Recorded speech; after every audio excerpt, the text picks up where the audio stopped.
Dans un monde où l'information circule à la vitesse de la lumière, la tentation de s'exprimer sur tous les sujets est grande, même pour ceux qui possèdent des parcours impressionnants et qui sont reconnus pour leur intelligence et leur respectabilité. C'est dans ce contexte que certains se hasardent à parler de domaines qu'ils ne maîtrisent pas, parfois avec des conséquences déroutantes. Prenons l'exemple des affirmations sur l'intelligence artificielle, notamment celles concernant ChatGPT. Benjamin Bayard, dans une vidéo parue ce jour, soulève une critique intéressante. Typiquement ce qu'on fait en ce moment avec ChatGPT. ChatGPT, c'est très mignon, tant que tu l'utilises comme jouet, c'est-à-dire que tu lui poses une question débile et il te fait une réponse débile, tu t'en sers comme tu te servirais d'un énarque ou d'un science-piste, ça ne sert à rien, c'est amusant, ça fait joli dans les salons, tout va bien, quoi. Ça, c'est pas grave, c'est du jouet, c'est ludique. Mais une fois que tu enlèves cet usage ludique, si tu veux en faire un usage sérieux, tu as un problème. Il a produit une réponse qui peut être rigolote, qui peut être manifestement débile, ça c'est les plus drôles, ou qui peut avoir l'air vaguement sérieuse, ça c'est le moment où ça se met à ressembler à un énarque ou à un science-piste. Mais on ne sait pas pourquoi il a produit cette réponse-là, et on ne sait pas bien sur quoi il s'est appuyé pour produire cette réponse-là. Et du coup, on ne peut pas en faire grand-chose, parce qu'on ne sait pas dire quand il se trompe. Et donc c'est d'un usage extrêmement particulier. Donc voilà, pour moi, l'intelligence artificielle, moi qui suis informaticien et qui ai un peu bossé sur ces sujets-là on était jeunes à l'époque. J'étais étudiant, donc voilà. J'ai bossé sur des réseaux de neurones, des cartes de Cohen. Les énarchistes et les science-pistes, est-ce que tu as l'impression qu'ils bullshit à mort sur l'intelligence artificielle? Quand tu regardes un programme de télé où il y a des débats... Si, mais pas plus sur ça que sur le reste. T'as deux grands morceaux à comprendre. Il y a le fait que c'est pas leur métier.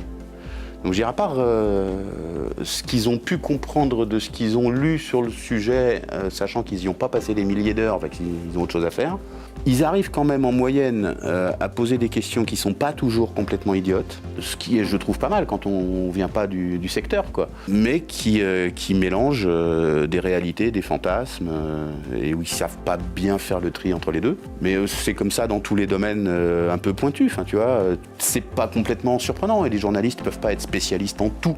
L'IA générative, en fait, ça a des biais qu'on connaît, qu'on comprend, qu'on sait un peu expliquer informatiquement. Le principe d'une IA générative qui génère du texte, c'est qu'elle va générer un texte qui est cohérent. Je dirais pas facile, parce que tu vois, quand j'étais étudiant, on savait pas le faire. Donc ça demande quand même de la puissance de feu en matière d'informatique pour apprendre au système à produire ça. Mais ça produit un texte qui est cohérent en ce sens qu'il est grammaticalement plutôt correct. Ça n'a pas forcément de sens. Il y a des fois où quand tu connais pas le sujet, tu vois bien que c'est débile. Et c'est ce qui produit les résultats que je trouve les plus drôles. Alors, je sais plus qui s'était amusé à demander à un de ces trucs-là, je crois à ChatGPT, mais je suis pas sûr, de lui fournir la liste des 100 nombres premiers pairs supérieurs à 2. Mais il a sorti une série d'entiers. Alors, pour les gens qui n'ont pas fait de maths, le nombre premier, il y en a un seul de nombre premier pair, c'est 2. Et après, tous les autres nombres premiers, il y en a une infinité, ils sont impairs. Demander à ChatGPT la liste des 100 premiers nombres premiers, pairs, résulterait en une suite de réponses erronées puisque, par définition, seul le nombre 2 remplit ces critères. Or, en testant cette assertion avec ChatGPT, donc la dernière version, la 4, nous constatons que l'IA corrige justement cette idée reçue en rappelant qu'il n'existe qu'un seul nombre premier pair, le 2. Cet exemple illustre parfaitement le fossé entre la perception et la réalité des capacités de ces technologies. Dans une vidéo de février 2023, j'avais déjà démonté une affirmation similaire de Florence Aubenas, affirmant que les traductions successives d'un texte par une IA conduiraient à un résultat absurde. Un test simple avait suffi à prouver évidemment le contraire. Alors pourquoi ces erreurs se produisent-elles ? Plusieurs raisons peuvent être invoquées. D'abord, le désir de participer à la conversation sur des sujets d'actualité, souvent sans en avoir les connaissances nécessaires. Ensuite, certains ayant eu une expérience limitée avec les IA, par exemple dans leur jeunesse, se basent sur des connaissances obsolètes pour juger des technologies en constante évolution comme l'IA. L'incompréhension et la diffusion d'informations erronées jouent également sûrement un rôle. La version 3.5 de ChatGPT avait impressionné, mais était loin d'être parfaite, donnant parfois l'impression de raconter n'importe quoi. Cependant, avec la version 4, les progrès sont indéniables. et réduisent considérablement les erreurs tout en laissant entrevoir le potentiel immense de ces technologies. Le débat sur le remplacement de l'humain par les machines suscite aussi des réactions épidermiques.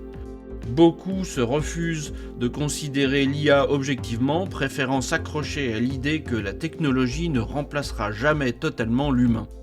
Ce refus de voir la réalité, pourtant, peut s'avérer contre-productif.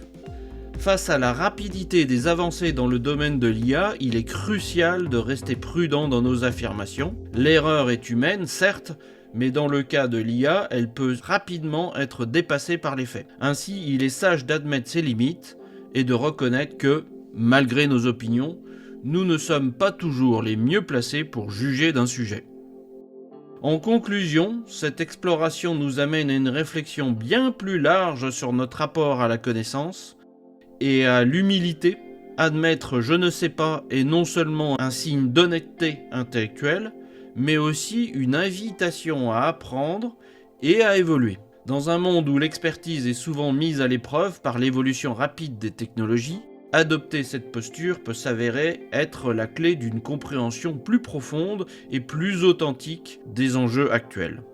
Et pour vous, chers spectateurs, qui nous suivez dans cette quête de savoir, n'oubliez pas l'importance de votre soutien à travers vos likes, vos abonnements et vos commentaires. Ils sont essentiels pour continuer à partager et à explorer ensemble les mystères de notre monde connecté. Merci et à bientôt pour de nouvelles aventures intellectuelles. Au fait, j'ai évidemment utilisé ChatGPT 4 pour écrire ce texte. J'ai jeté toutes les idées en vrac sans faire attention à l'orthographe, à la ponctuation, à la structure. Vu que c'est une réaction sur un live diffusé le même jour, il fallait aller vite. Voici le prompt que j'ai utilisé. Crée-moi un commentaire oral sur le sujet suivant. Garde tous les exemples et toutes les informations. Change juste la forme pour la rendre plus professionnelle et plus percutante. Corrige toute faute d'orthographe. Structure-la si nécessaire. Et ne supprime aucune information. Suivi par mes idées en vrac, mais avec beaucoup de détails tout de même. Alors il a quand même supprimé quelques éléments que je lui avais donnés, donc il n'a pas suivi complètement mes ordres, mais finalement c'est assez fidèle et c'est plutôt pas mal fait. Je vous dis cela afin de mettre en perspective ceci avec ce que disait Benjamin Bayard dans la vidéo, dont je vous ai laissé un extrait précédemment. Message personnel. Monsieur Bayard, nous ne nous connaissons pas personnellement, mais je sais qui vous êtes et ce que vous avez accompli. Et je voulais juste préciser que j'admire beaucoup votre travail, par ailleurs, et que ce n'est nullement une attaque personnelle. Je parlerai volontiers IA, cyber, vie privée et tout autre sujet avec vous si cela vous plaît. Aussi pour les auditeurs, n'allez pas importuner ce monsieur, on fait tous des erreurs, moi le premier, et aucun d'entre nous n'aimerait qu'on les souligne en permanence et à tout bout de champ. Ce n'est pas non plus le but de cette vidéo. Merci à tous et à bientôt. Donc bientôt, c'est ce soir, puisque ce soir vous allez avoir aussi, vu que cette vidéo n'était pas prévue, vous allez avoir une vidéo qui est programmée en fin d'après-midi et qui est un peu exceptionnelle. Vous allez voir, restez connectés.